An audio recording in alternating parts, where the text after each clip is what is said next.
So we all know this great senator from the state of Vermont. Let's listen to something he said. The billionaire class is not just satisfied to control the economic life of this country. They are moving aggressively to control the political life of this country.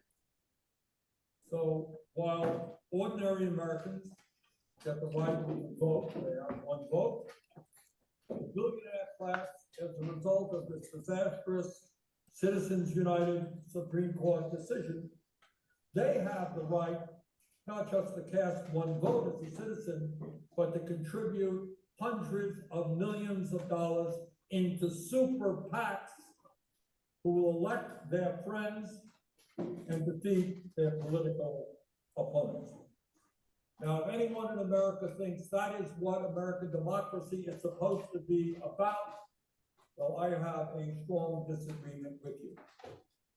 Democracy is one person, one vote, not billionaires buying elections through their super PACs. And I would hope that here in Congress, that on the campaign trail, leaders of this country make it clear that we have got to overturn this disastrous Supreme Court decision on Citizens United, which allows billionaires to buy elections, and move to public funding of elections. And that is where we should be going if we believe in democracy. So I want to surprise you by disagreeing with my friend Bernie Sanders. Bernie Sanders is completely right. Ordinary Americans get one vote per person. And he's completely right that given the system that has evolved, billionaires exert enormous influence through super PACs. But he's completely wrong to say that we must overturn Citizens United to end super PACs. And that's a good thing, because if we must overturn Citizens United to end super PACs, there's no chance we will end super PACs, because there's no chance that this Supreme Court is going to overturn Citizens United. And so my claim here is going to be that we can end super PACs without overturning Citizens United. And to see that, you have to distinguish two very distinct questions. One is the question of campaign expenditures, and the second is the question of campaign contributions. And it's a mistake to conflate the two, as the decision which created super PACs did. Speech Now versus FEC made this mistake. And this is a kind of 2 + 2 = 5 mistake, because this decision by the DC Circuit, lower federal court decision, does not follow from Citizens United. It's a mistaken interpretation of Citizens United. Okay, so that's the argument I'm going to make to you. And this is an argument about a really clear logical error at the core of this decision. So in January of 2010, the Supreme Court decided Citizens United. 3 months after that, the DC Circuit decided the case Speech Now versus FEC. Both of these cases presume that campaigns are going to be privately funded. And everyone recognizes the private funding of campaigns raises concerns, because even though ordinarily money is harmless in the political system, the candidate's given money to his campaign, and the giver just wishes the campaign good luck, and the candidate is grateful for that wish of good luck, nothing harmful there. Obviously, sometimes it's not harmless. Sometimes this contribution is part of a quid pro quo. Sometimes the contribution is, I will give you a bunch of money in exchange for some government benefit to me. And that relationship is illegal. It's what's called quid pro quo corruption. This is a corrupt contribution, quid pro quo corruption. And in 1976, in the Supreme Court case Buckley versus Vallejo, the Supreme Court said you can regulate contributions to avoid that kind of corruption. And the regulation or the solution to that kind of corruption is to limit the size of the contributions. So that if the contributions are limited, the size is limited, nobody could plausibly believe that in exchange for that tiny contribution, anybody is going to promise or give any government benefits in exchange. So the solution, Buckley affirms, is to avoid the risk of quid pro quo corruption. We restrict the size of contributions to make it implausible that anybody is selling office for those contributions. Now, critically, in that decision, the question was pressed by those attacking the then existing law, why isn't bribery law enough? Why can't you just prosecute bribery if you're worried about quid pro quo corruption? And Buckley said expressly, you can regulate beyond bribery. As the court said, Congress was entitled to conclude that disclosure was only a partial measure, and that contribution ceilings were a necessary legislative concomitant to deal with the reality or appearance of corruption inherent in a system permitting unlimited financial contributions. So that's unlimited contributions to a campaign. And so the way to deal with this, Congress was permitted to deal with it by limiting the size of the contributions because just prosecuting bribery would be too hard. Okay, so we're gonna have two rules here. Here's the first one.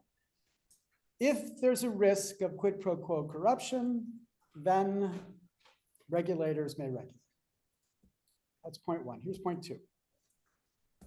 Imagine a candidate and somebody who likes the candidate, but that somebody who likes the candidate is separated from the candidate so that there's no coordination between what he does and the candidate.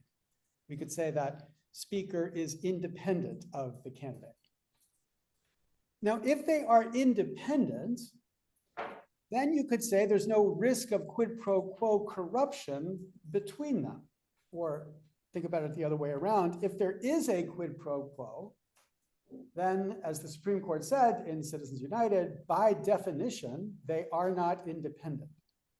So logically, independence entails no risk of quid pro quo corruption.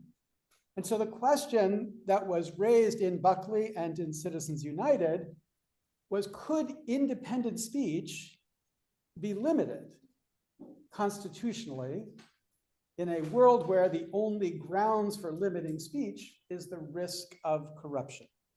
And the answer the Supreme Court gave was no. In Buckley versus Vallejo, what the court says was that you can't limit independent expenditures by rich people so long as they're independent, because if they're independent, there's no risk of quid pro quo corruption, so no justification for the regulation.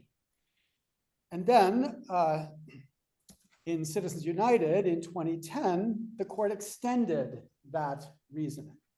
So not just rich individuals and not just corporations or labor unions, all of them were free so long as the speech was independent, as long as the expenditure was independent. Those expenditures could not be limited because there was no risk of quid pro quo corruption. Okay, so that gives us the second rule.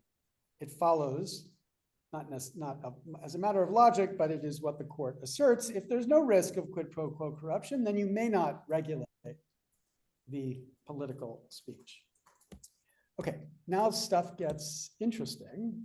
So let's start with this picture from Citizens United, and let's just move it up a bit and add a political action committee, an independent political action committee, a committee that is spending its money without coordinating the expenditures with the campaign.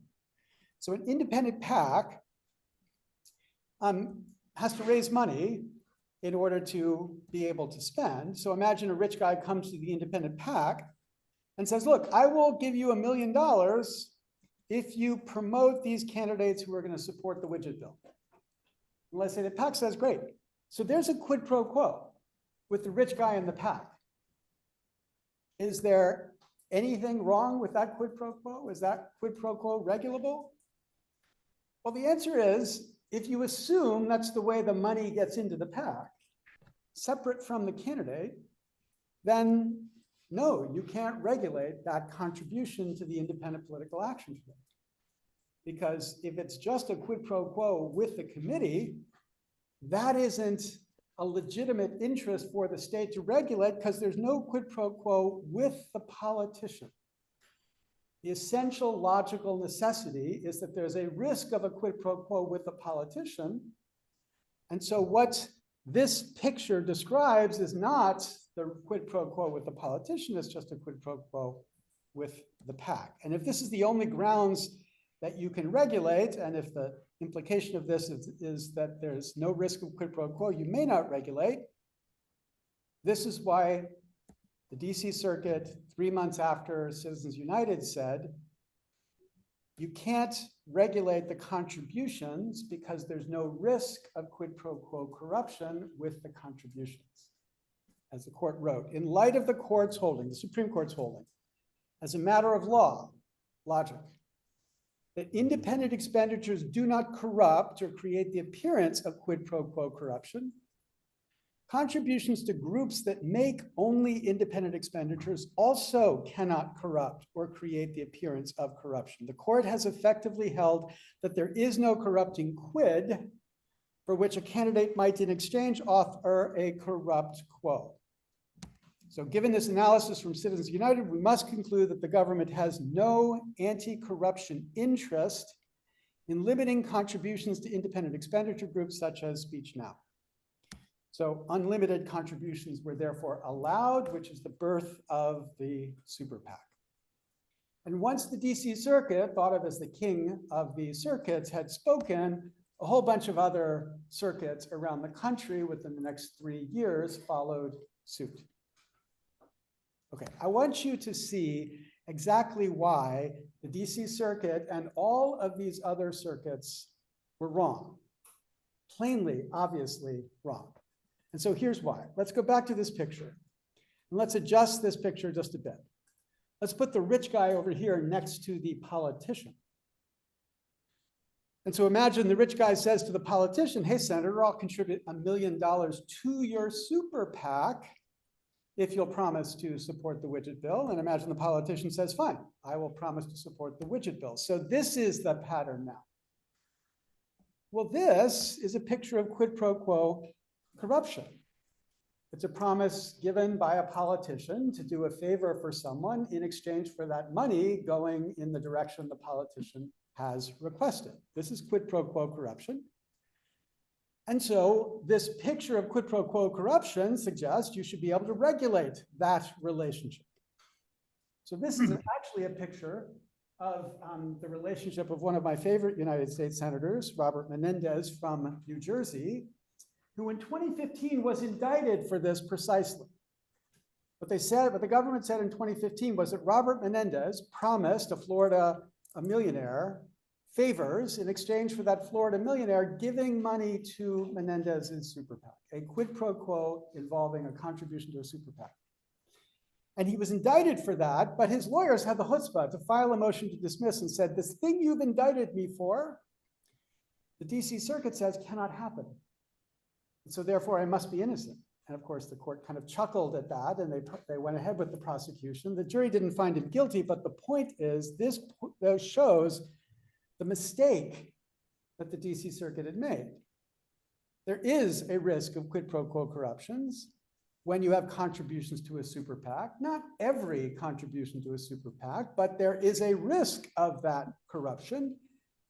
And so what the DC Circuit had said was impossible, that there couldn't be a risk of corruption with a contribution to a super PAC, was certainly possible. The DC Circuit had said there was no corrupting quid for which a candidate might in exchange offer a corrupt quo. False. There was a corrupting quid in the Menendez case in exchange for which there was a corrupt quo. You just saw it, and that's why he was indicted. That's the corrupt quid, money to the super PAC, in exchange for the corrupt quo, the promise to the rich person. And so if it's true that you can regulate there's a risk of quid pro quo corruption, you may regulate the political speech, then you should be able to regulate contributions to political action committees, even though you can't regulate the speech of that political action committee. Now you might say, so how often though is a gift to a super PAC the product of a quid pro quo? How often does that happen? Remember, super PACs in the last election cycle received hundreds of millions of dollars contributions. Elon Musk gave $277 million to super PACs supporting the president. There's one super PAC contribution that was $1 billion. So I would submit the risk that those contributions are the product of a quid pro quo is a lot higher than the risk that a $3,000 contribution to a candidate is a product of a quid pro quo. Yet under Buckley, that is perfectly regulable, that $3,000 contribution, because it's maxed, you can max it at that level, whereas under Speech Now, this is not regulable. Okay, so it's madness. It's a legal term. It's madness. But this is the regime, because if you can regulate one, you should be able to regulate both. And again, to regulate means just to shrink the size of the contribution, to limit the size of the contribution. That's true with contributions to candidates. It should be the same with contributions to super PACs. That should be obvious. Okay, so here's what I suggest we've learned. The Supreme Court allows the regulation of contributions when they create the risk of quid pro quo corruption. Large contributions to candidates create that risk, the risk of quid pro quo corruption, so they can be regulated. Large contributions to super PACs also create that risk, the risk of quid pro quo corruption, so they obviously should be able to be regulated too, which means the DC Circuit should be seen as wrong, and we've got to get these minions to turn around and pay attention to what is true here. All right, so that's what is happening in Maine. In Maine, in the last election, this group, the Maine Citizens to End Super PACs, put on the ballot a question. The question was an act to limit contributions to political action committees that make independent expenditures. So that limit is a limit of $5,000. And there was a vigorous campaign to get people to vote in favor of that limit. On election day, that passed with 74.9% of the vote in Maine. So Maine's a very purple state. What this means is Republicans and Democrats and independents alike supported this in an overwhelming way. Indeed, I collected signatures for this initiative on election day 2023. I was at a small town called Hollis, Maine, pretty conservative area. First guy who came up to me said, "I'm gathering signatures to get Donald Trump on the ballot. What are you here for?" So I showed him the initiative and he read it and he said, "Hell yes," and he signed it. And he said, "I'm going to get everybody who supports my petition to come over and sign your petition too, because among people, ordinary people, not politicians in Washington maybe, but ordinary people, we all think this system of super PAC contributions is corrupting." So it was then challenged in December by a super PACs backed by this guy, Leonard Leo, who is the recipient of the largest super PAC contribution. The $1 billion contribution went to his organization. And that challenge has then gone to the district court. And though the district court, I wouldn't go into this a bit, but the district court ruled against us, but they gave us an opinion that is a perfect opinion to appeal to the Court of Appeals in this district, which is called the First Circuit Court of Appeals. The First Circuit Court of Appeals has never considered the question whether super PACs are mandated by the First Amendment, so it's an open question there. It's a great circuit, super smart judges, and we believe that they will rule in our favor, uphold the initiative.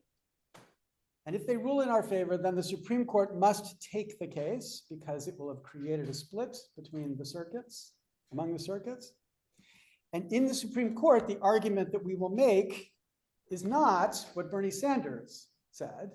It will not be the argument, please overturn Citizens United, as much as I hate that decision. I'm not saying I like the decision. I'm saying as a lawyer, it's stupid to ask the court to overturn it because they won't. So rather than saying, please overturn the decision, what the lawyers will argue is, please apply your existing jurisprudence, Citizens United and Buckley, to a question you've never considered, not whether independent expenditures can be limited, but whether contributions to independent political action committees can be limited. I predict, the last naive law professor, you have him here in your room, I predict 7-2 we are going to win. Now, we only need 5-4, so let's see how we can get to 5.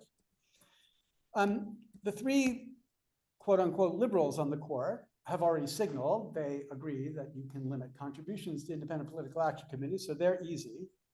So we need 2 more. There are 2 theories that will be advanced to get those 2 more. The one is the quid pro quo theory we just saw.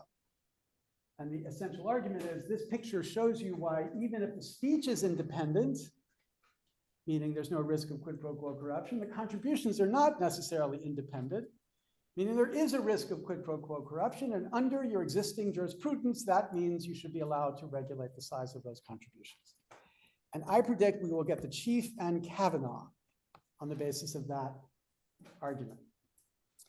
And then what I think is the coolest part of this case, because it's the real, let's see how principled they can be, there's an originalist argument here. So that originalist argument is going to aim at the 2 Scalia wannabes, meaning originalists who are desiring to demonstrate that they have principles that they're applying, not just political results, and that's Justice Gorsuch and Justice Amy Coney Barrett. And the cue to this is maybe my second favorite senator here, Senator Hawley.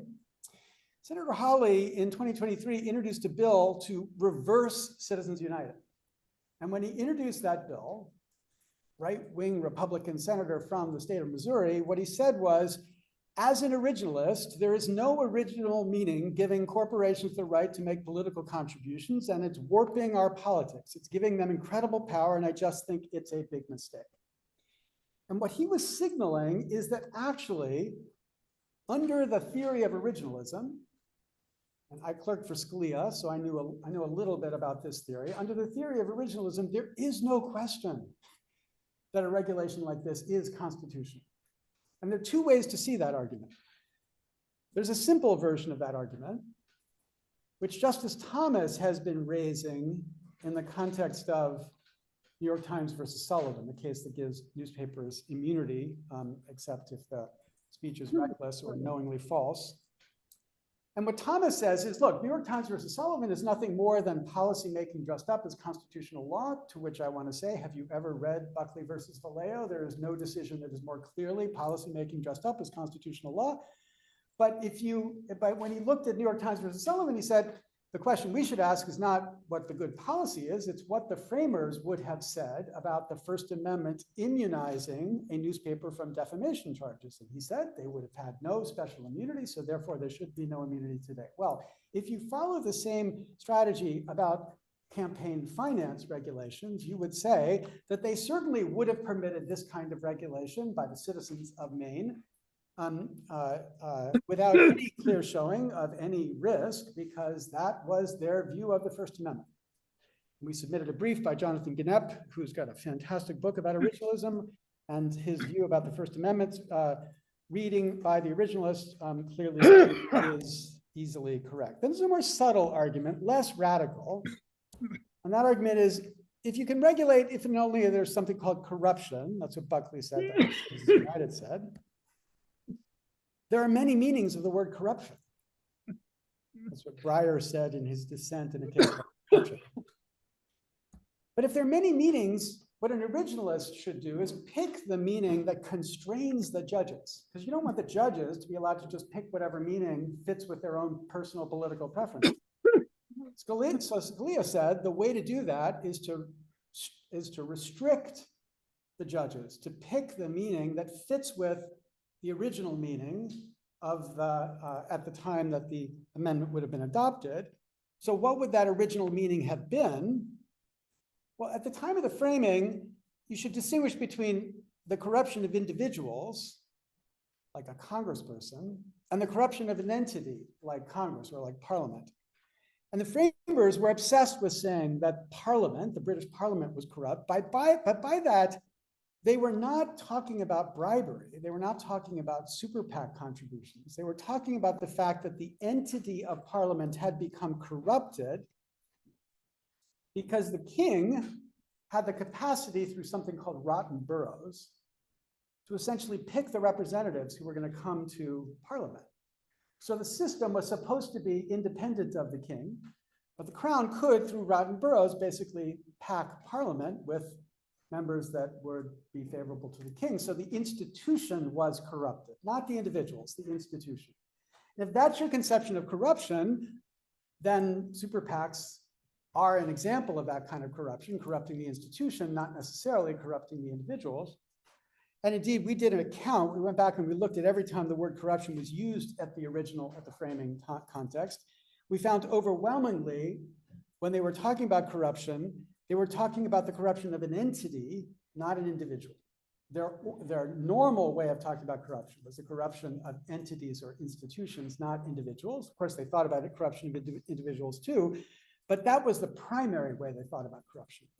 And so that meant, that means that under this narrower, subtler view, it should be regulable too. So the point is, the main super PACs should be ended, and here's the bonus if this initiative is upheld.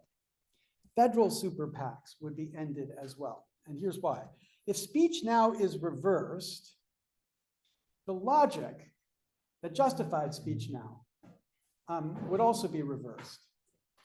And so just like when Dobbs ended Roe versus Wade, and all of these laws that were on the books restricting abortion came back to life, if the Supreme Court reverses essentially speech now, the law which limits contribution to super PACs is still on the books. So it too would time, in this kind of dramatic Mr. Bill way, be revived. The anti-super PAC law would come back into force, meaning federal super PACs would end as well as super PACs from the state of Maine. Okay, now, most people look at this are like, yeah, right. The Supreme Court is going to end super PACs. And I get that cynical read.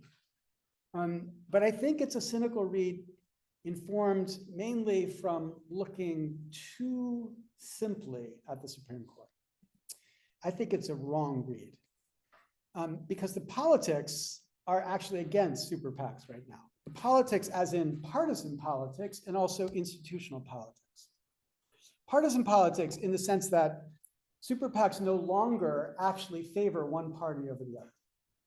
If you remove Musk from the last election, Democrats actually raised and spent more super PAC money than Republicans. So Musk was like balanced on the other side. But in the previous election, Democrats raised more super PAC money than Republicans. So it used to be this benefited Republicans. It no longer benefits Republicans. It's just an arms race that both have to go through. So there's no political partisan reason to favor super PACs.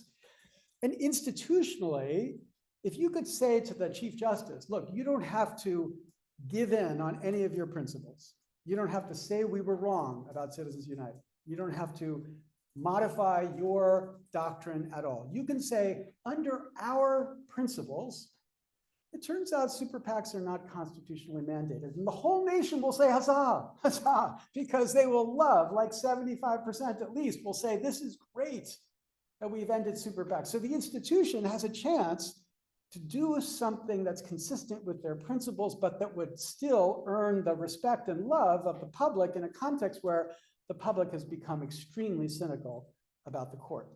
Like this would be a way for them to signal, as Scalia wannabes like to signal, that they have principles that they are pursuing, not just the partisan views or the power views of that fight. And so that was really what motivated Maine. Maine was not going to throw away their shot. And as the Portland Herald put it, this role that they assumed to take on this ruling that for 15 years has defined American politics was something they needed to do to give the nation a chance to finally have the Supreme Court address the question whether the Constitution mandates super PACs, and I again predict the court will say no. That's it. I think Larry has given a very comprehensive analysis of the issue, and particularly the legal issue. I come from a standpoint of more the experience of actually trying to raise money and what that involves. And while there are definite vulnerabilities in terms of corruption. It's much more of a personal effort on the part of a lot of people. I've always felt that there is no middle ground where you're going to have a system that allows 5,000 but not 10,000.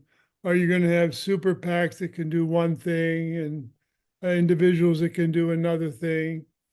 I am I believe that the original sin was the limit on fundraising. I think that what we need in order to have a system that functions is public financing of elections and working out how you distribute that money.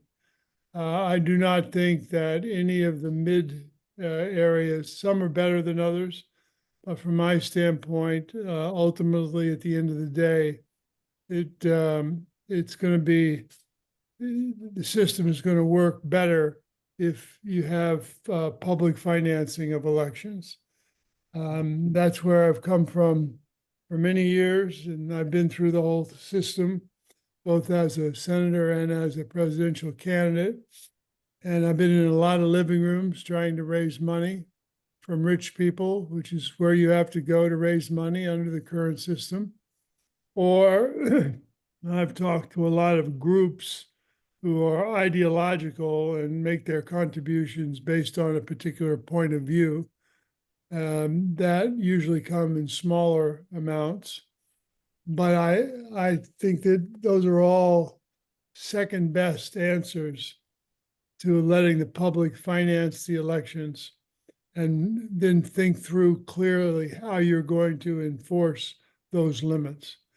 So that's basically my line here.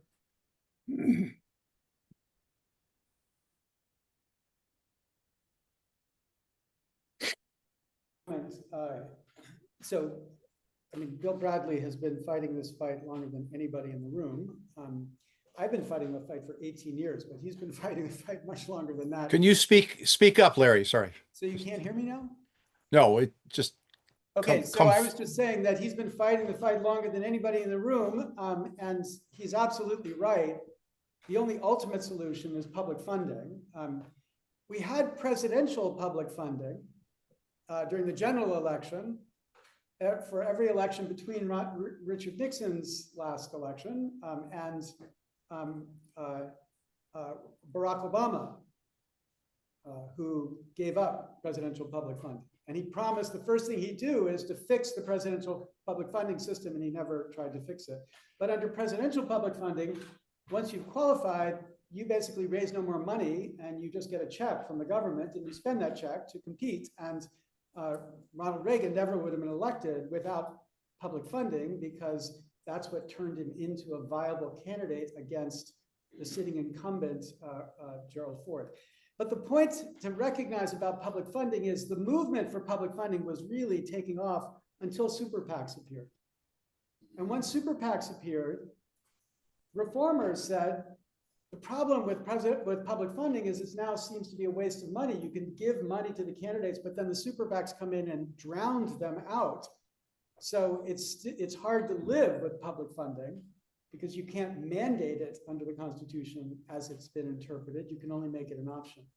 So states like Connecticut and Maine and Arizona, which have run statewide public funding systems for their state elections, have increasingly faced less effective public funding because of super PACs. But if you eliminate super PACs, which I'm promising you we're going to do, then the fight returns to exactly where Bill Bradley was. How do we get public funding now to complete the game? So I don't think this is a solution to the corruption in American politics. It's just the biggest problem that if we fix this, then we have a reason to try to fix the other ones too.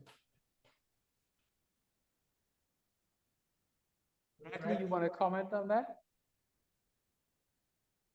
No. Okay, then we can turn it over to some of the students here, maybe, if you have any thoughts and comments. especially those who wrote for this session. Yeah. I have one question. This is in relation to what you're talking about, like options. What does the process look like? I'm sorry, I can't hear the speaker. I'll try to be a bit louder. So yeah, first of all, thank you very much for both of you for speaking. It's very, very interesting.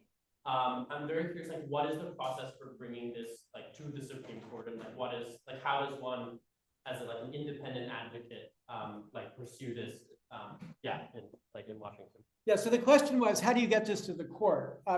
So the litigation is happening right now.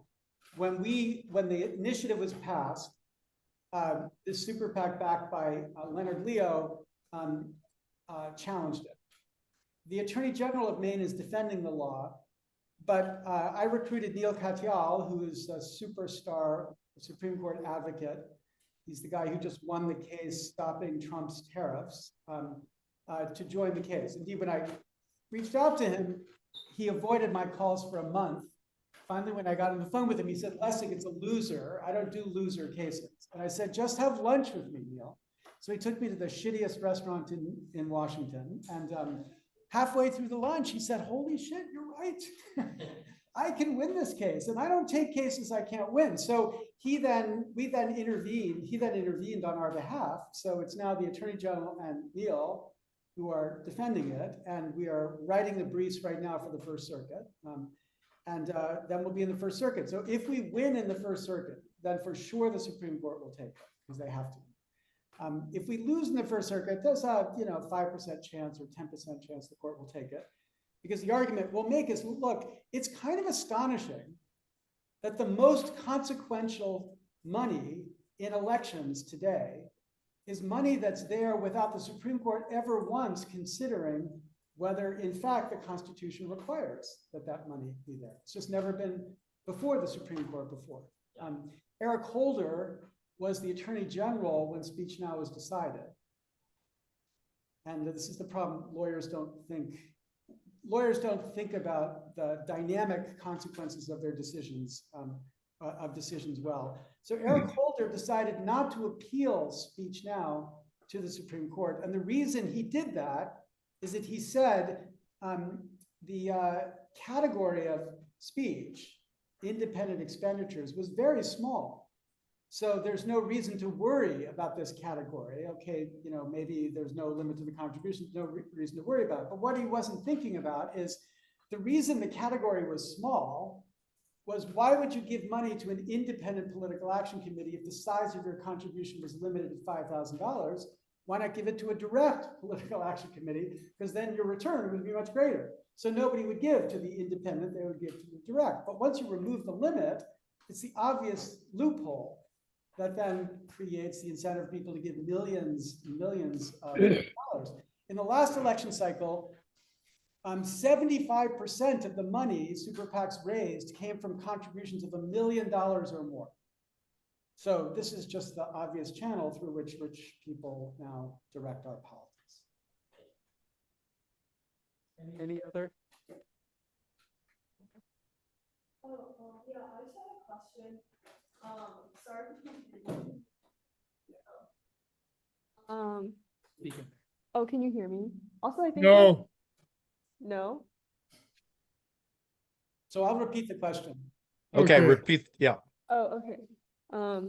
Yeah, I was just wondering, like, the jumping to the Supreme Court, like, pretty clearly limits funding to PAC, et cetera. And I'm wondering, like, if this would also kind of spill over into the quid pro quos of the current Trump administration with like various foreign actors, or if this would, if your argument is more confined to contribution limits from the super.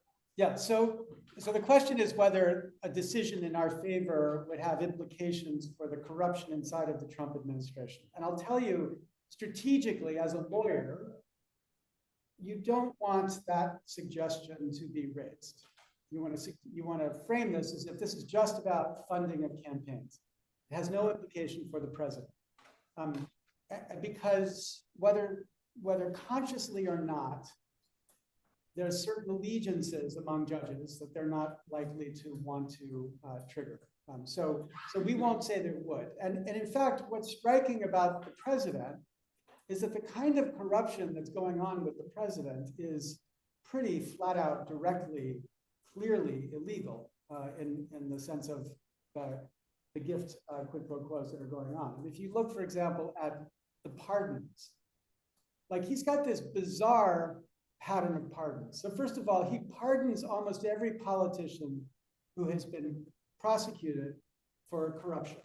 They're just getting scot-free. Like Blagojevich is the most famous, but there are a bunch of other ones as well. And then anybody who risks their life or their fortune for him, like the J6 insurrectionists, got pardoned. Or those that were acting in a way to benefit his campaign got pardoned. So that's a little bit understandable. But the one that's kind of most grotesque is pardons for people who've plainly been convicted of crimes like fraud crimes, like the guy who defrauded a nursing home of the Medicare money, after money was given to Trump or to his campaign or to his foundations. So $1 million was contributed to the Trump super PAC by the mother of one of these guys, and a month after the $1 million was contributed, this guy's let free. So you know that kind of dealing just never was as transparent before. And when you look at the businesses, like the crypto businesses, and the way in which he benefits from the crypto payments, we've literally never seen an administration that has been so open about mixing private benefit with public service. Now, you know, Mike Johnson, the Speaker of the House, was asked, why were you so obsessed with trying to impeach Joe Biden because of the allegations that Hunter Biden traded on his name to get personal benefit, and you don't care at all about the kind of same trading on influence for the president? And Mike Johnson said the difference is that Joe Biden hid everything he did, and Donald Trump is completely transparent about everything he did, as if that is a virtue. That is a vice. To be transparent is just to show that you're above the law. Nobody can touch you. It's exactly kind of, my friend Mark Montgomery, who was an admiral in the Navy, put it well. He said, it's a behavior which is hard to understand unless you're watching an episode of The Sopranos, because that's what it is. It's this mafia boss who's like just made it clear to everybody how you get what you want. You just pay him a bit and then you get what you want. And so that's really just more grotesque than anything I'm talking about. Right? What I'm talking about is just the way politics works, not the way this president works. Is it the case that all super PACs are connected to or supporting one candidate? No. Okay, because I think that, first of all, I'm very much on board with your mission, but I think the issue is a little bit more slippery than sometimes people represent it, in that, you know, for Citizens United specifically, they were trying to run a movie very critical of Hillary Clinton during the Democratic primary, but it wasn't supporting any specific candidate.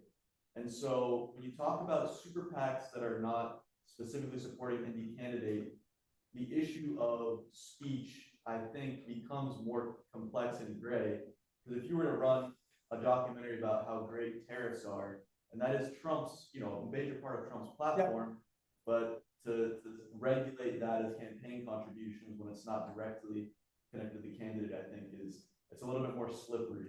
Yeah, so the question is, it turns out it's going to be very complicated when you think about the very different kinds of super PACs or independent political action committees. And I think that's exactly right.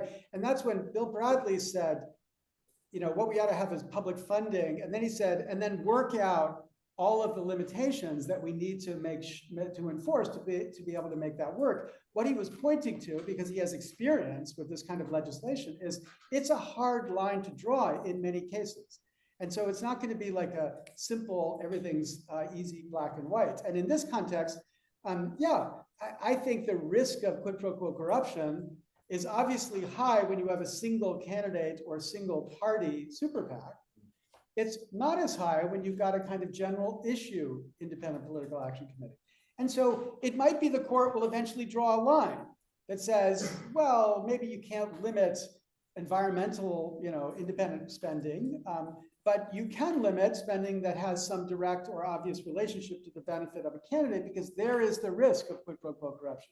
And that would be, I wouldn't like that line, but I understand that line. My point, though, is that right now, the default assumption among all lawyers, except Neil and me, and the Attorney General of Maine, is that you can't limit contributions at all, regardless of the character of the relationship. Like, the contributions are just untouchable because the spending is untouchable. And what we're saying is, okay, accept the spending is untouchable frame. There's no reason why what follows from that is that no contributions can be limited. Yes, you can limit contributions in the categories that we're talking. No. Well, thank you both for speaking. One of the things that I'm already jumping to, which I think is far ahead in the future, of course, you both mentioned that the solution would be hopefully to have public financing of elections. But I'm wondering if you foresee that even if there is a win report in favor of what you see, if we would instead see the establishment of a super PAC-esque institution and establishments, both state and federal, that would instead propagate the idea that they were not at risk of quid pro quo. I don't know exactly what that would look like, but I'm wondering if you've already thought ahead or tackled that next step. So the great question is, if we win, is there a way for people to structure the super PACs to make it so that our charge that there's a risk of quid pro quo corruption is not true? And it's a really great question, because very late in this process, people began to craft what would be the smartest response on the other side. And so the smartest response goes something like this. The reason why independent expenditures can't be regulated is that if they're not independent, it converts into a contribution. And if it converts into a contribution, you've exceeded the contribution limits, and therefore you've committed a federal crime. So that's the incentive that leads us to believe that the expenditures are independent, okay? There's no such restriction on contributions. If it's not an independent contribution, or if it's not a contribution, or if it's a coordinated contribution, there's no consequence to that. So the response some people make is, why don't you say that the super PAC can only accept uncoordinated contributions? Okay, so that on the surface sounds like a good answer, but here's why it doesn't work.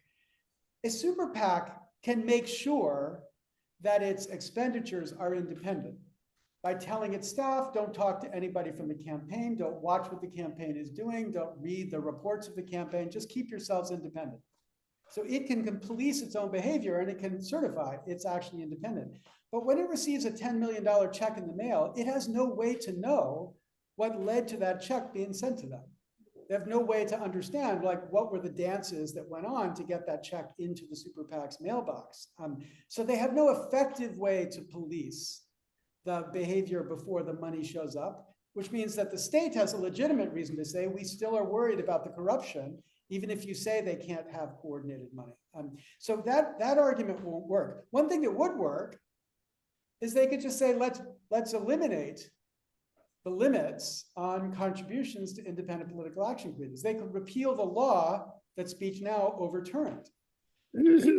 I'd love to see that fight. If Congress decides it's going to end the limits and pass a statute to empower super PACs, that would be revolution making. So let's have that fight. But I don't think they can get to anything close to that without Congress actually acting. Yeah. Hi, sorry, if you can hear me, but I was wondering, so say you guys do win, and there's like the eradication of super PACs, and that I'm assuming the introductions of these billions of dollars into campaigns like can't be totally replaced with public financing. What might presidential high-profile local campaigns look like? Could we expect less ads, more volunteer door knocking? What does campaign strategy look like, especially when you think about pre-super PAC presidential campaigns, like in the 20th century, are very different campaign strategies? So it's a great question. So the question was, What was the question?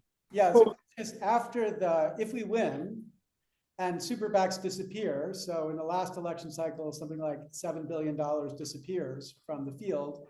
How do campaigns change? And though this can't be the way the court thinks about it, it's really important. Because one of the most important things super PACs do is that they contribute to the polarizing, hate-filled type of politics that we've seen rise in America today. Maine is a great example of this. Susan Collins ran 6 years ago. When Susan Collins ran, her Democratic opponent raised $100 million to beat her. She couldn't spend $100 million. She had $20 million finished. She had $20 million when the election was over because they couldn't actually spend all that money. But the way she spent it was the way it gets spent is the way every super PAC spends it. They hire these consultants, and the consultants have a simple formula. Simple formula is put the most negative ads you can on television. Make people hate the other side, and if they don't hate the other side, just make them not want to participate, so that you drive down participation and you make sure the only people who are going to show up are the people on your side. And that's the way all super PAC spending is. It's a formula, and it's cookie cutter. The ads look exactly the same, whether it's Montana or Maine, because it's literally the same people making them. And I'm not saying they're wrong. The data supports them. That is actually the best strategy if all you care about is winning the election. But imagine you cared about more than winning the election. Imagine you cared about a democracy where people could talk to each other without feeling like they were talking to a reptile. Like you could begin to relate to people as people. And you know, they don't worry about that because that's not what they're hired for. They're hired to win an election. So I do think the character of politics will change. Now, I don't want to overstate it because obviously the real difference between when Ronald Reagan ran for president and today is not just super PACs. It's also that when Ronald Reagan ran for president, there was not Fox News and MSNBC, and there was not Twitter, or I will call it Twitter till my dying days. There was not Twitter or Instagram or social media that profits from turning us into ignorant people who hate each other. That's what drives engagement, and all they care about is engagement. So it's not just the super PACs, and it's not going to be panacea if we get rid of the super PACs. But I do think it'll be possible for politics to be more reasonable. And I saw this where one of the people who's intervened is this great Republican state senator from Maine, a guy named Rick Bennett, who is now running as an independent for governor. But Rick Bennett told the story in a way that I'm sure will resonate with Senator Bradley. You know, he said that the problem is that super PACs mean that I can't control my campaign. Like if I start the campaign thinking, here are the 3 issues I want my constituents to think about over the course between now and election day, and I'm going to roll them out in a way that helps the public understand. What they know is that they're just waiting for the super PAC to decide what the issue is. So they're spending their money trying to talk about local schools or about healthcare or about infrastructure, and the super PAC comes in and it wants to talk about trans athletes because that's the issue that drives engagement. And so now they're vulnerable. They're just waiting to be told what they're allowed to talk about in their campaign for office. And so the biggest problem the politician feels, I think, is that they lose control over the thing that they ought to be able to control more than anything, which is what their pitch to the constituents of their district is. And I think that will change too if we eliminate these kind of Washington-driven campaigns. I mean, one other thing that Ronald Reagan had when he ran, it was not only these issues, which are very important, but he had Jimmy Carter as his opponent. And that to some people that means ineffective, but to other people it means character, and it means lines that are drawn, things that he would not do in order to win. People who would not be working for him if he knew what they were doing was wrong, he'd fire them. And so you cannot separate the candidate from the apparatus. We sometimes think the whole thing is the apparatus and the candidate is the cherry on the top. That's really not the way it is if you're running for president of the United States. I mean, you're not the cherry on the top if you're the president, you are the boss. And in your campaign, you can have that same impact.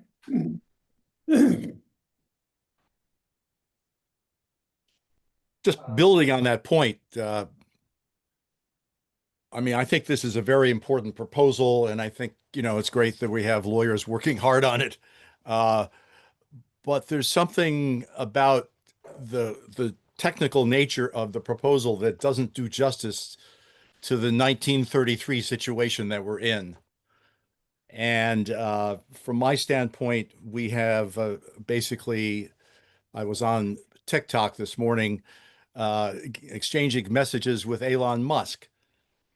And he has 2,500 accounts on TikTok, all of which are channeling.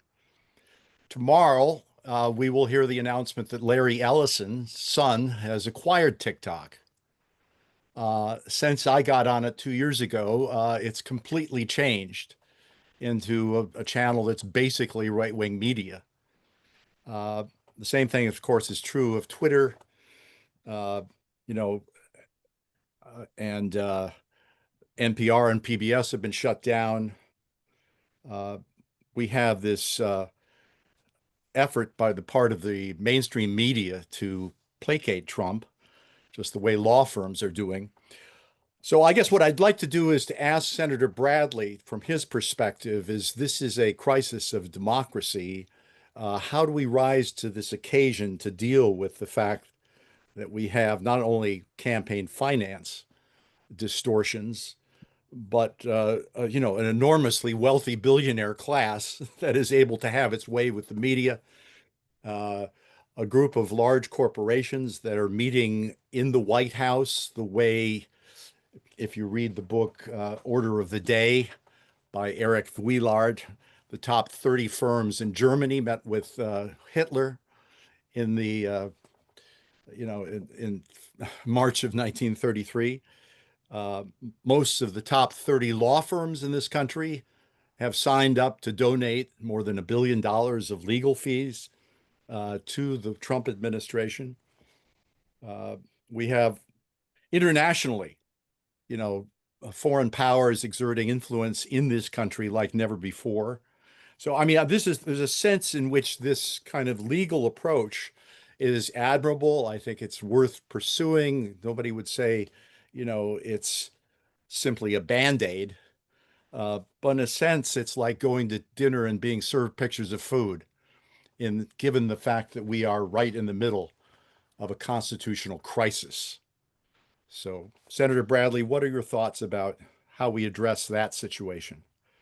Well, I think that the key thing is not to get caught up in complexity and to find what are the symbols for much of the corruption that we see in our politics today. And we have to look no further than the President of the United States. I mean, it's amazing to me that there are no more stories about the $300 million he accepted for a plane. A president of the United States getting a free plane for $300 million? And there is no day-to-day coverage of what happens to the meme coin, the Trump meme coin. It is a invitation for bribery. And I'm sure that people who've invested in the meme coin and it goes up find a way to let them know what they have done. And the only corruption that seems to have grabbed a little bit is Epstein, and that the president will do anything to change the subject. And the political class doesn't want to deal with what the facts are. And so I think that the easiest way to begin this is not in the complexity of the arguments. And Larry made brilliant arguments. And the lawyers are making brilliant arguments in the courts on campaign finance reform. But if campaign finance reform is really a cover for what we're talking about is corruption, just talk about the corruption. It's all around us and it's located in one man, one person. And why we avoid that fact or confronting it, I don't know. But that, in my opinion, is the best way to go at this. Well, I mean, I just want to make clear, nobody started this fight, and this fight started way before Trump was even a figure. I've been in this fight for 18 years, but nobody started this fight believing that it was a way to deal with Donald Trump. Yeah. It's a fight to deal with a much more fundamental systemic incapacity of our government to address fundamental issues. I mean, one of the, talk about an issue never discussed. We forget, I mean, many people here maybe don't even remember the election, but we forget it that in 2008, both John McCain and Barack Obama presented plans for dealing with climate change. And John McCain thought he had the better plan. Now, I don't know enough to know whether I agree with that or not, but the point is they both were open about the catastrophe that climate change was, and they both thought they would advance proposals to address it. Then Citizens United was decided, and then Speech Now was decided, and the Koch brothers, recognizing the power Speech Now gave them, told the Republican Party that any Republican who even acknowledged the truth of climate change would find themselves primaried, meaning they would find themselves challenged in their primary.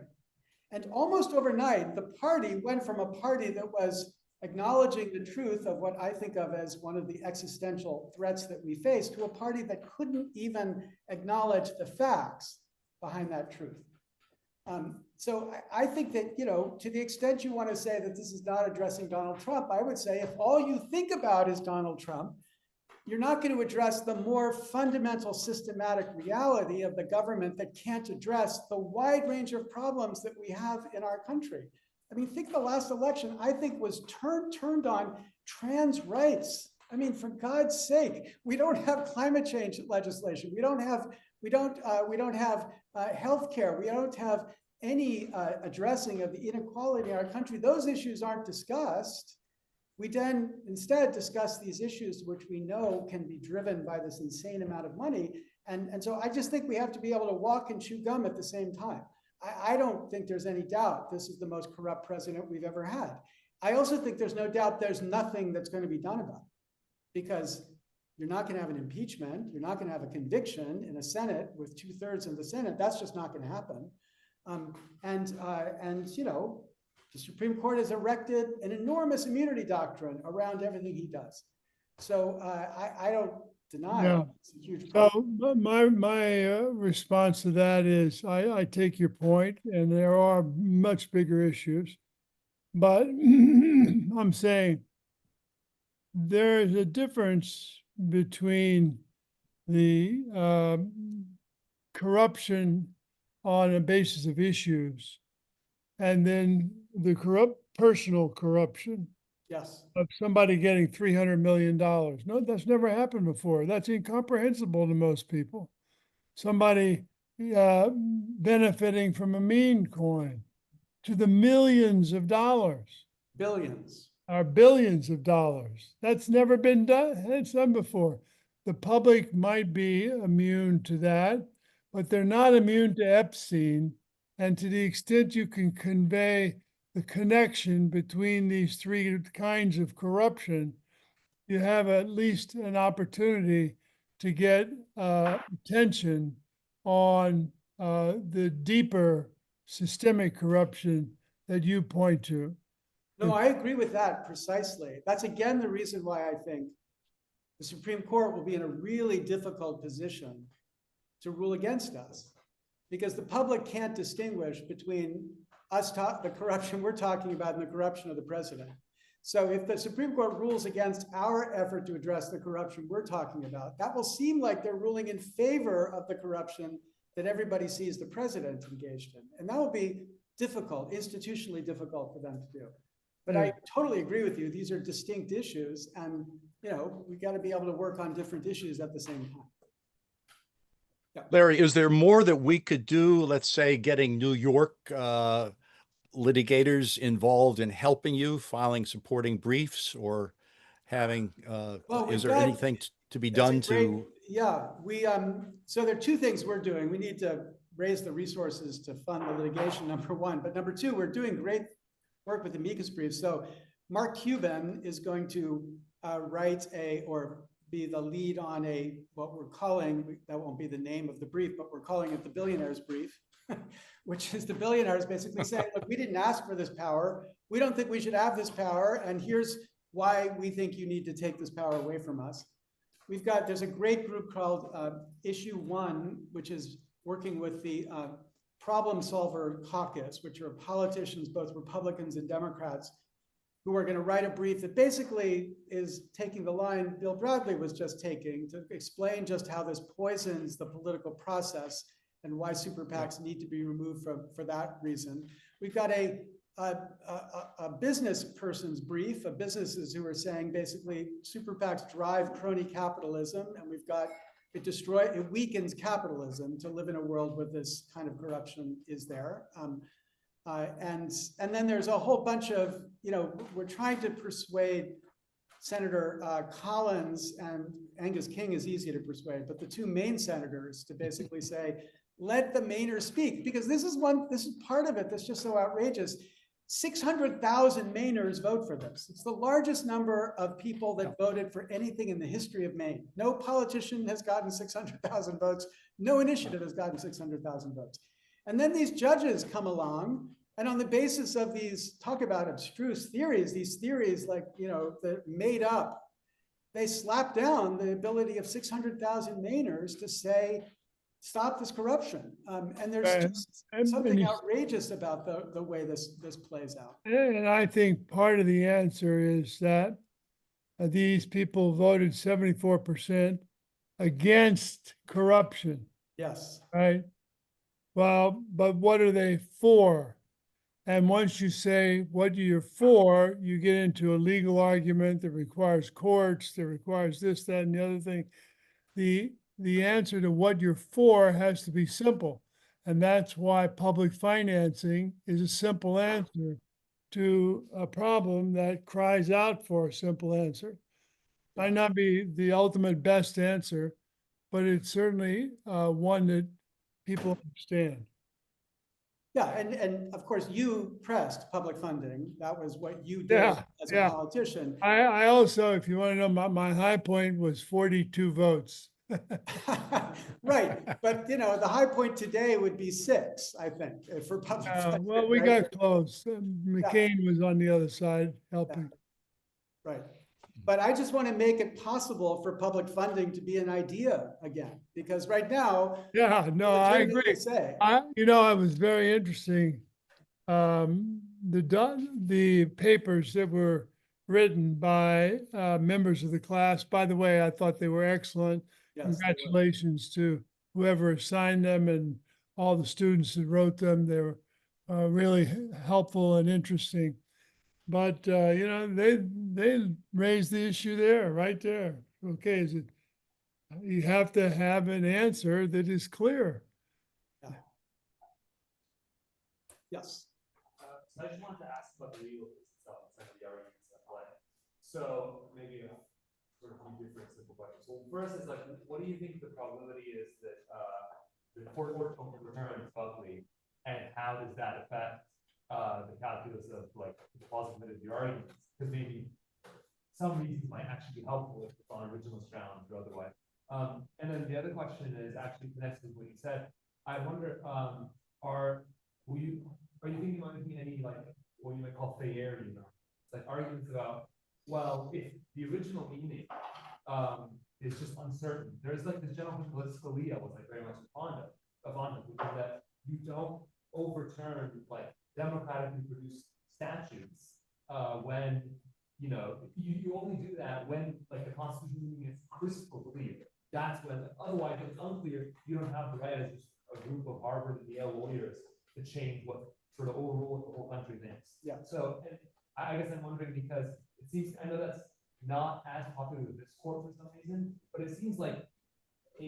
there maybe is a little sympathetic to that. So I'm wondering whether you'd be using it. It's a great point. So the first question was, what happens if, for example, they overturn Buckley? Well, there's two ways that might cash out. One way might be they say, okay, fine, no limits on anything, like no more limits on contributions and no limits on spending. And many people who were pushing us not to do what we're doing said that they're just going to use this case to blow up everything. And the answer to that is they don't need our case to blow up everything. They can blow up our case, they can blow up everything whenever they want. There's like a million opportunities for them to blow up everything. But the other way in which Buckley might be overturned is they might say, there's actually no real limit on legislatures or the people attempting to police the corruption of their political process. They just have to do it in good faith. And so we're not going to be having judges oversee their democratic action. And that relates to your second question, which is, you called it Thayerian, which is the principle that you should only be overturning the actions of a democratic legislature if it's absolutely clear that they violated the Constitution. And this, you know, now you're going to see me get really animated because this drives me nuts, right? When I'm old enough to remember the birth of the conservative legal movement, right? And the birth of the conservative legal movement was all about judges making it up. Judges overruling democratic legislatures on the basis of their made-up theories. Now, I didn't believe that criticism was correct, but that was the motivation for it, okay? So people like Scalia, like they said, we cannot overturn the laws of the democratic legislature unless the Constitution gives us a clear mandate for doing it. And originalism was the interpretive theory to carry into effect the conservative legal movement. It's like we will look to the original meaning, and only if it's clear in the original meaning will we overturn the acts of a democratic legislature. All of that judicial humility has been lost by the conservative legal movement. Why? Because now they don't have 10% of the judges. Now they have 70% of the judges. So now they don't want judges to be humble anymore. They don't want them to be concerned about whether they're acting beyond the Constitution. They just are eager to enforce their view about what the law ought to be, what the Constitution ought to be. And I do think, your point is exactly right, I do think we are going to see a revival of this understanding that the conservatives gave us like 30 years ago, right? Right here at Yale, Alexander Bickel wrote a book that focused on the counter-majoritarian difficulty. And there's a whole generation of lawyers who were working out, why does the court get to strike laws down? I think we need to revive the Bickelian question and revive this kind of challenge to the judges. Who the hell are you? Interfering with the democratic action of 600,000 Mainers to try to protect themselves from corruption, because they already have public funding in Maine. They already have a system of clean elections in Maine. It's just polluted by this super PAC money. Who the hell are you? Because you can't point to anything in the Constitution that justifies what you're doing. The original meaning of the Constitution can't justify what you're doing. All you can point to is a decision of the Supreme Court in 1976 that didn't once talk about the original meaning of the Constitution. So, you know, if you are going to be at all consistent, the conservatives ought to back away from this vigilante attack on the ability to limit corruption inside of the political system. I'm sorry, but you just pushed a button there. Yeah.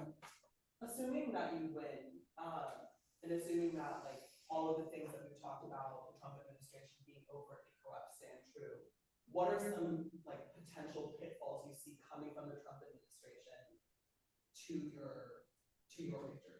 Do you see his administration attacking you specifically? What are some legal precedents that you have to defend yourself? Well, I mean, you know, actually Donald Trump in 2015 was the most articulate, I think even better than Bernie, critic of super PACs. Donald Trump over and over again said super PACs are a quote unquote corruption of the political system and that we have to get rid of super PACs, okay? Now, you can say, well, how can he say that and also have the biggest super PAC in the history of presidential elections? And, I think it's because he doesn't believe anything he says, but the thing he could say is, look, there's no reason I can't be against a rule, but then live with the system that rule creates. There's no unilateral disarmament. Okay, so as long as there's a system of super PACs, we're gonna have super PACs supporting us, but I support getting rid of super PACs. So that's perfectly consistent for them to take, position for them to take. And I'm not sure why he would really care as much, because the timing of this, the guy's fading pretty fast. People are worried about 2028. I think, God is going to save us from 2028, not the Constitution. And so I don't really think that this is going to be the issue that he's going to focus on. And that's, again, why, as much as, I think James and Senator Bradley are right to say, look, no, we ought to be worried about the president's corruption. We, the lawyers, are not talking about the president's corruption in this case because we don't want to trigger them to have to respond to us. Indeed, one benefit we have is that the president has attacked Leonard Leo, even though Leonard Leo has been one of the most important soldiers supporting the creation of this right-wing judiciary. But he attacked Leonard Leo because the judges weren't giving him everything he wanted. And we're kind of hoping to be able to position this kind of the split. And so the president should look at Leonard Leo and say, this is Leonard Leo's idea. You shouldn't like this challenge to this law limiting super PACs, and at least keep him quiet in this. But so far, we don't have anything from that administration that says that they're going to do anything against us.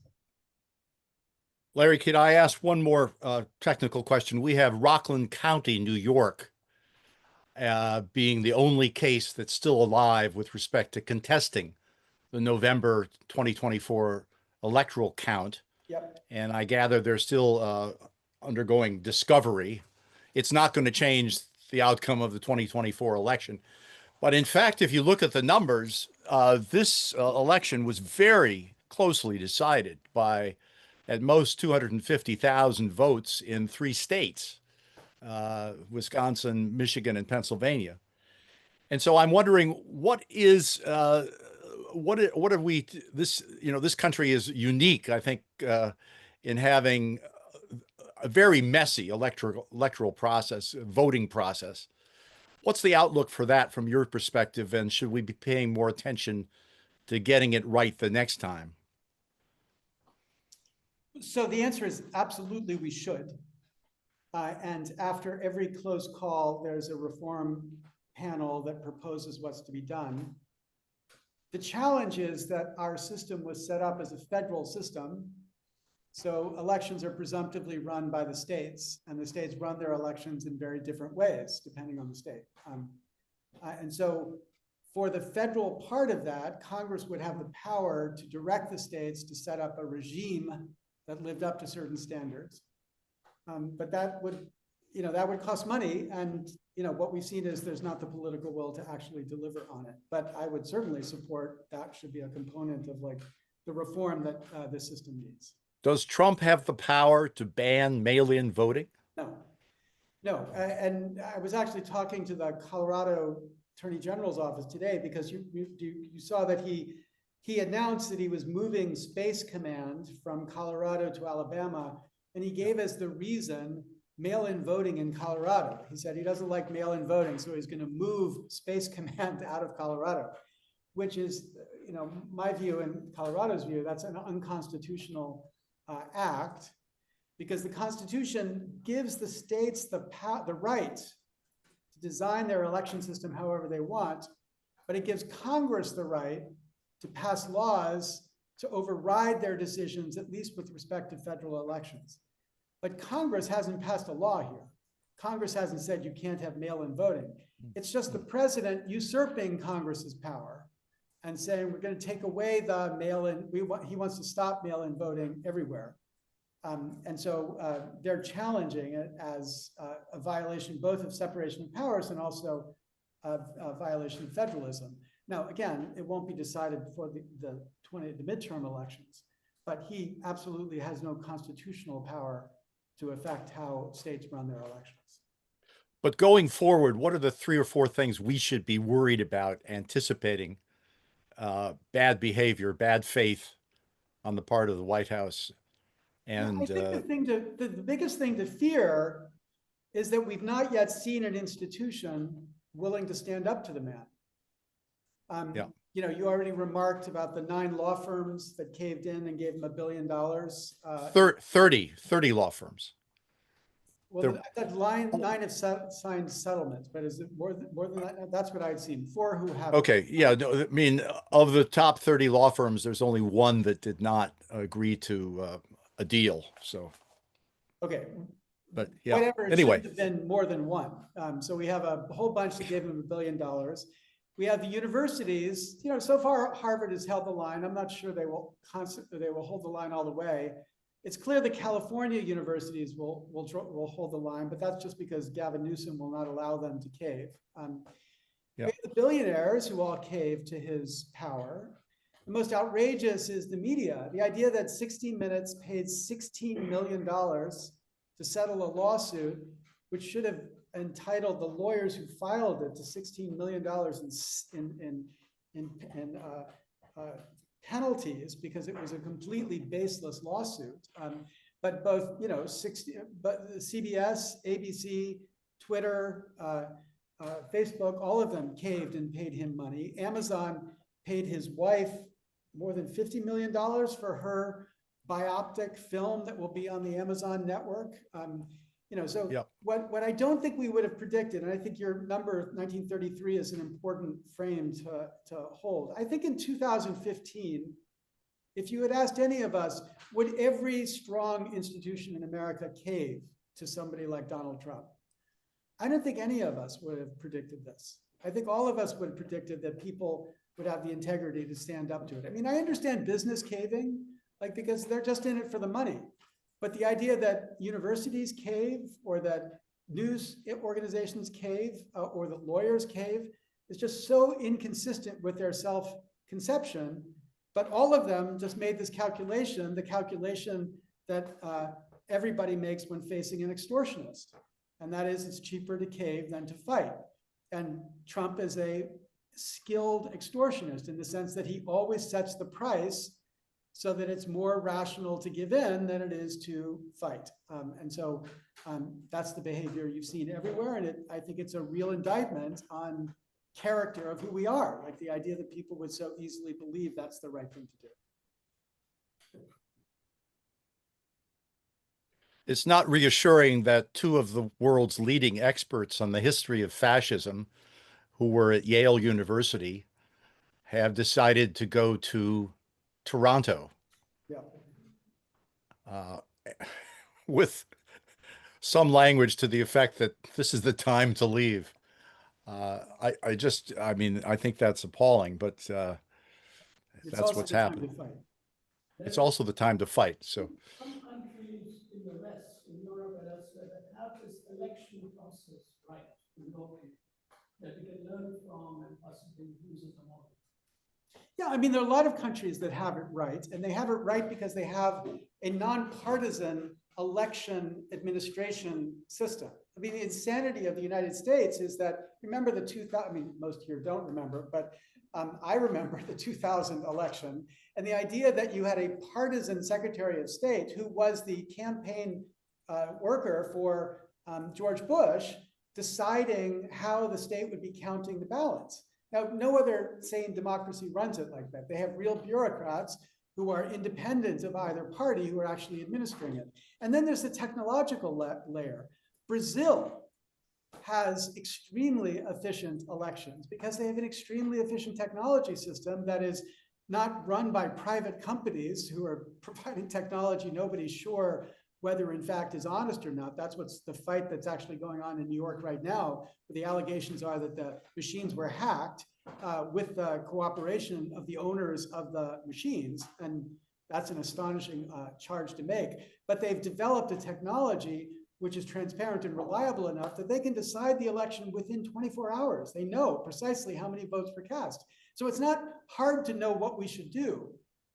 It's hard to build the political will to actually do what we should do. And that was true after 2000. It remains even more true today. It is somewhat hard to know how to regulate campaign finance, right? So there are different systems fund elections privately, publicly. And one way to do it is this Ackerman system, where you give all citizens a certain amount of money that can only be spent on electioneering, and then nothing else can be spent on it. That would be one way to do it.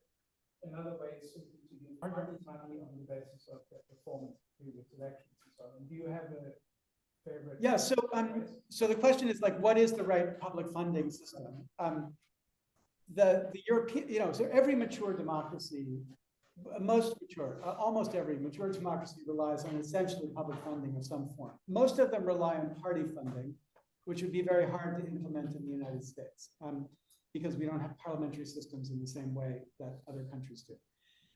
In the United States, the first model was the presidential public funding, which is basically you decide the amount of money that each side will have, and then once they qualify, they get a check for that amount of money.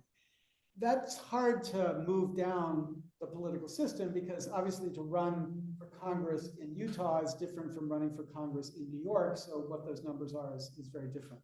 Then the other solutions that have been adopted, so Connecticut had essentially amount of money that was given to you, like the presidential public funding system. Then in jurisdictions like New York City began to adopt matching fund systems. So you would raise money, you get $100. Eventually, that was matched 9-to-1 in New York, so that $100 is worth $1,000. So that makes it easier to raise small dollar contributions and not big dollar contributions. The challenge with that, and I think Bill Bradley alluded to this, is that there's some evidence to suggest that small contributions are even more polarizing, because the people who are motivated to give that money are at the far extremes, so that polarizes political speech as well.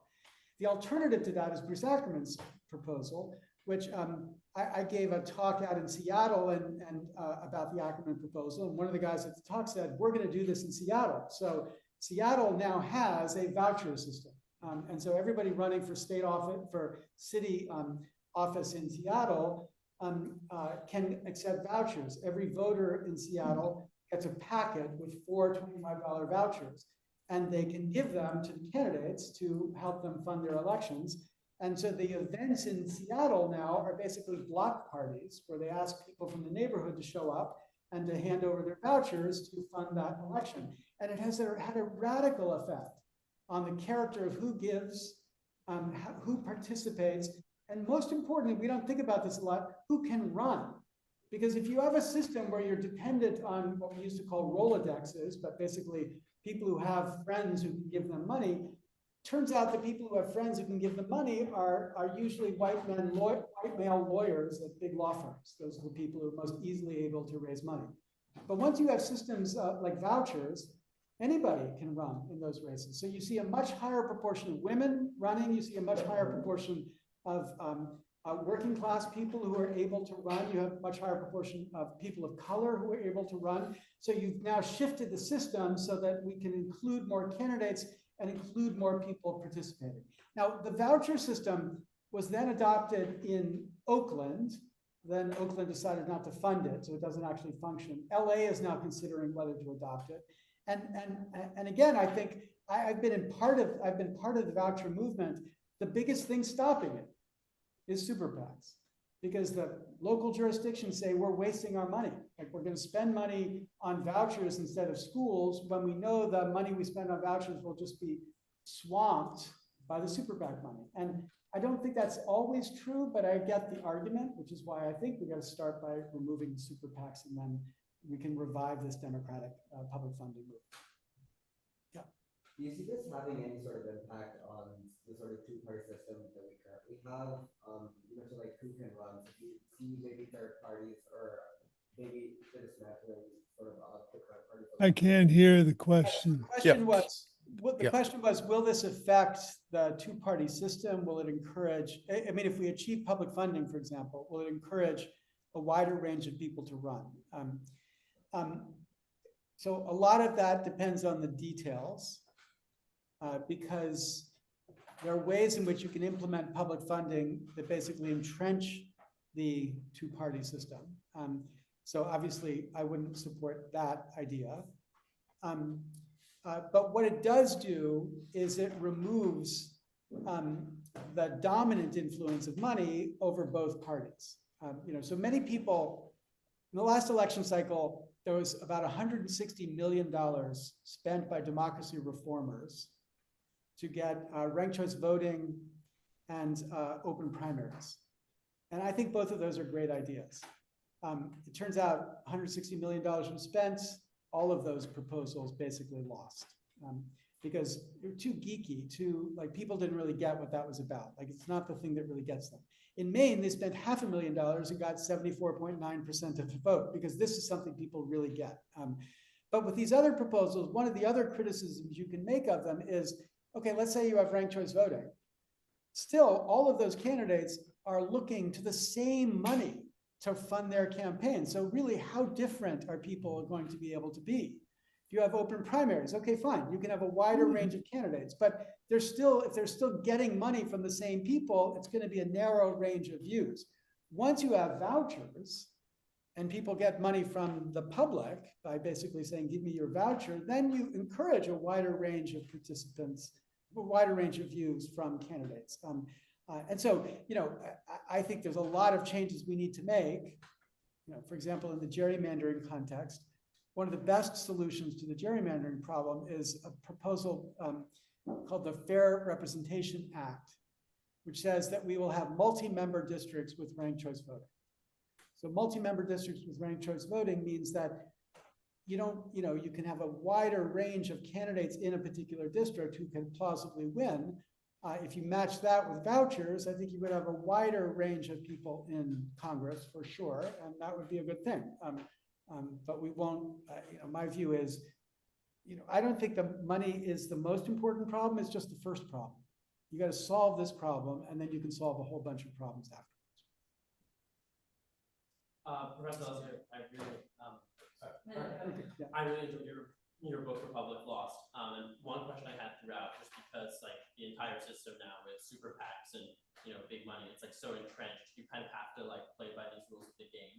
I'm very curious, if you kind of draw a line between politicians, this is maybe mainly in Congress, who are forced to participate, or politicians who willfully collaborate and perpetuate the system, and perhaps a more philosophical question, and maybe Senator Bradley has some thoughts on that based on his experiences with colleagues.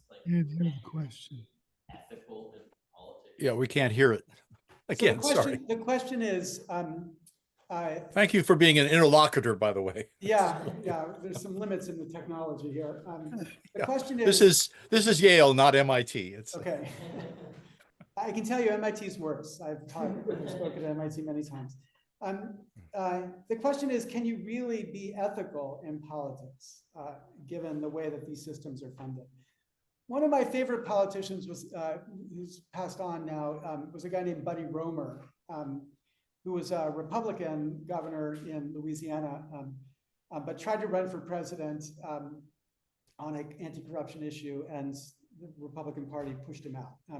But Buddy Roemer says what he was fighting for was a system where politicians were free to lead. The freedom to lead, meaning they weren't constantly trying to worry about what the funders cared about. I was once on a panel with Evan Bayh, and Evan Bayh was asked by somebody from the Cato Institute why he cared about money in politics, because the Cato Institute's guy says all the empirical work shows that there's no relationship between money and outcomes in Washington, in Congress. We can talk about why that's ridiculous work, but Evan said, you don't understand how Washington works. He said, everybody in Washington is worried about a week before the election, somebody dropping $1 million against them. So what they do is they try to guarantee that there'll be somebody who's willing to drop $1 million for them if that happens. So they're trying to get kind of super PAC insurance. And he said, so how do you get insurance? Well, you've got to pay your premium in advance. And how do you pay your premium in advance? Well, you vote in the way that that party or that interest group wants you to vote so that they have a reason to support you. And he said, so the point is, even without a single dollar being spent, you've now gotten all these politicians to conform to the power, to the views of these most powerful interest groups. And I think that's right. But the question that raises is that corruption in the way that we see the president? being corrupt. And I think that's not corruption in the way the president's corrupt. I think it's a different kind of corruption. It's not individual corruption, it's institutional corruption. It's not a corruption about bad people, it's good people in a bad system. And they will all defend what they do because they say, what else can I do? And that's true. Unless you're a billionaire on your own, you can't be a politician unless you play by these rules. But I don't criticize people who play by the rules of the system. I criticize people who don't also commit to changing the rules of the system. And not just the super PAC rules, but the public funding rules. I mean, it's a very hard thing to be a politician, and Bill Bradley will tell you this, very hard thing to be a politician arguing in favor of public funding of elections. Because it's the simplest thing to say, what do you want? Welfare for politicians? It's the easiest thing in the world to fight. But you got to be willing to take up that fight. I was a colleague of Barack Obama's at Chicago. He was a friend. And when he started running, I was so excited, and I memorized his speeches. So here's a speech from April 2008. He said, if we're not willing to take up that fight, the fight to change the way Washington works, then real change that will make a lasting difference in the lives of ordinary Americans, will keep getting blocked by the defenders of the status quo. That's exactly right. But the problem is Obama never took up the fight. Obama never did anything to address the corrupting influence of money in politics because Rahm Emanuel told him it's a loser of an issue, so don't take it up. So I don't have any patience for politicians who don't take up that fight if they're going to live within this corrupt institutionally corrupt system. Bill Bradley, you want to weigh in on that question? You have I a lot of experience. I didn't hear the question. Oh.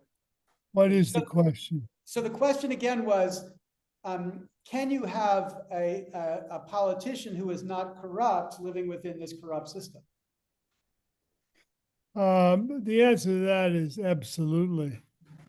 I don't think that every politician is corrupt by a long route. I think that it boils down to who you decide to take money from. And if you are telling everybody the same thing when you take the money, and then what you're doing with that money in terms of the policy that you're advocating. If you're advocating the policy that the people who gave you money want you to advocate, and that's contrary to the public interest, well, that's very negative. But if you're taking the money to advocate healthcare for everyone, or you're taking it to advocate campaign finance reform, then that's part of it. And the people who contribute should know who you are and what your values are and what you're prepared to do to support those values.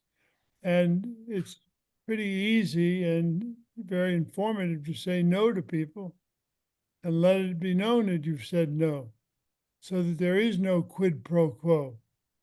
If you are very clear that you want public financing of elections, well, then that's clear to somebody who wants to contribute in order to have you vote for their real estate deal, that you're not going to do that. And to me, that's really one of the important aspects of any kind of system that works in the public interest. The politicians have to say exactly what they believe and not kind of compromise around the edges to look better than they actually are. In the period that you have been in the Senate, have you seen any major shift in the ethos of the senators? Do you think that it's about the same, sort of the moral quality of the people serving in the Senate, or has it gone up or down? Well, I haven't been in the Senate since, 24 years ago, 25, 1996 is when I left the Senate. I think that the more that you have transparency, the better. The more, that's why something like public financing of elections thought to be a long way from where we are today, probably right. That makes it very clear that there are not going to be interests at stake. It's going to be the public's money that will be spent and be fully accountable by how you spend it. And you can then have press that keeps people accountable for what they've done after they've received money. But with public financing, you don't have that problem. So I think that it's worse today than it was because there are complicating factors and much bigger issues that are playing. You know, when you have public financing of elections, it's cut and dry. And some states have that, and the national government has it, but because of the Supreme Court, there have been all kinds of contradictions and mistakes that have been made, in my view, that make it less transparent than it should be. But disclosure is one of those things, and limitation is another one of those things. But by far the best thing would be simply having no private money, but having only public money and having it accounted for, so that every citizen will know exactly who got what, and how they spent it then is the question, not where they got it, because they will have gotten it from taxpayers. Any questions for Senator Bradley? And one last question. Yeah. Are there any foreign policy implications I can't hear the question. of the way our elections are? Are there any foreign policy implications of the way our elections are funded? Absolutely. Of course there are. I mean, you know, anybody who contributes to a politician in an organized way is a potential conflict, and the group is a potential conflict. I mean, if you have, you know, the rubber industry making contributions with their super PAC, and then with the executives, and then doing a fundraiser, well, that means take a look at this guy's voting record on the rubber industry. If Israel is and their supporters are major contributors, see what the person's view is on what's happening in Israel today. And you can easily see the connections that are sometimes made and have the money, the corrupting element of that connection. And at that point, you need to be public about it. You have to go no farther than the headlines in today's Times describing Special Advisor Witkoff's deal with the Emir of the UAE, who is part of the $1.5 trillion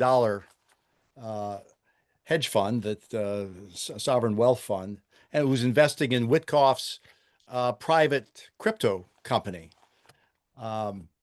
You also have this case of unlimited trading on the part of members of Congress and the Senate.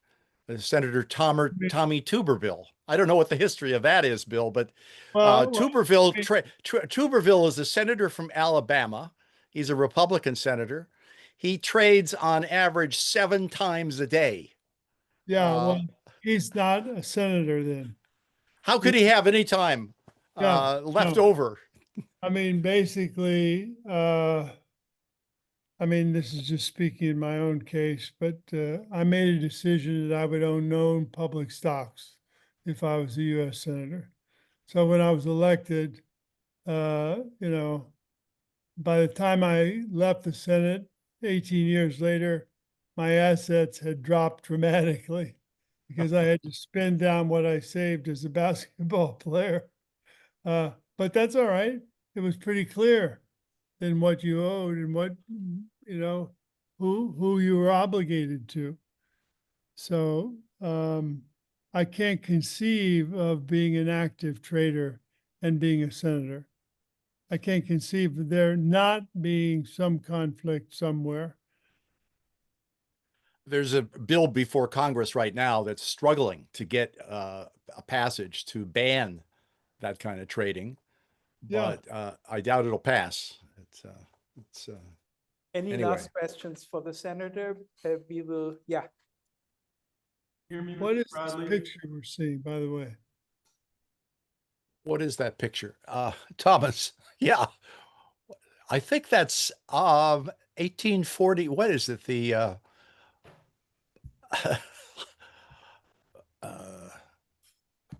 You mean the Escher? Yeah, yeah, it's the Escher. It's the Escher It's the painting. Escher. Okay, but ask your question. Bradley, I read a speech of yours to a group of students in 1971 where you asked them to consider if they were being programmed into a certain kind of person with a narrow range of traditional career alternatives, and then challenge them to rebel against that. As you know, most kids from Yale College go into consulting and finance. And so I'm wondering if, as to close, if you could give a pitch for public service and talk about. Yes. Is this Mr. Dufour who asked this question? Yeah, I read your paper. It was very good. Yeah, I mean, the question is, how do you want to spend your life? And whether you want to make a difference in the lives of other human beings.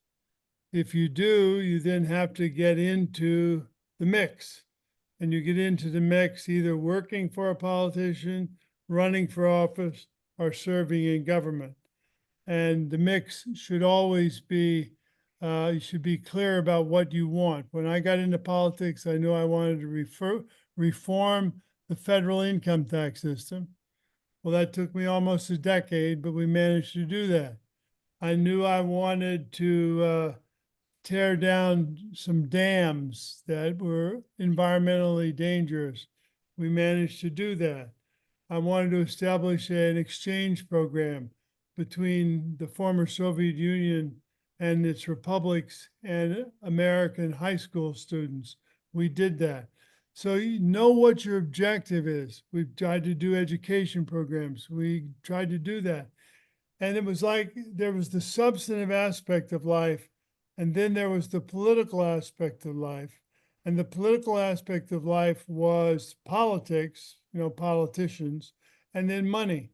And on money, you had to have very clear rules and total transparency.